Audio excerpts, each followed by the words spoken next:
ஹாய்ங்கண்ணா, வணக்கங்கண்ணா. தொடர்ந்து ஒரு 6 நாள் மழை. அதுக்கப்புறம் பாருங்கள் வந்திருக்குறோம். சரி கொஞ்சம் இதாகிருக்குன்னு அப்போது சேராக கிடக்குது. பாருங்க காய் இருக்குது, ஆனால் பயங்கர சேரு. இன்றைக்கி மழை வர்றதுக்குள்ளே உரிச்சு கொடுக்கணும்னு சொல்லி நிறைய பேர்த்த அனுப்பிச்சி விட்ருக்காங்க. பாருங்கள் எல்லாம் உரிச்சிட்டுருக்குறோம், ஆனால் பூரா சேரு, கால் வைக்க முடியல. வசி போட்டால் வசி உள்ளே போயிடுது, இடுப்பு வலிக்குது. பாருங்கள் பூரா சேராக கிடக்குது. பாருங்கள் காய் கூட்டு அங்கே கிடக்கு, நான் இங்கே இழுத்து விட்டுக்கிறேன் சேருன்ட்டு. பாருங்கள் எல்லாம் சேத்துக்குள்ளேயே தான் நீந்துறாங்க.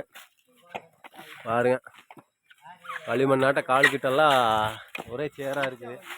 பாருங்க கஷ்டப்பட்டு உரிச்சுட்டு பாருங்க பூரா சேரு. முட்டை போண்டா மாதிரி தேங்காயெல்லாம் சேத்துக்குள்ளே போயிடுச்சு. இந்த பக்கம் வரக்காயி பாருங்க, அங்கே 2-3 குட்டு, அங்கே 2 குட்டு உரிக்கிறாங்க. அங்கே உரிக்கிறாங்க தெரியுதுங்களா?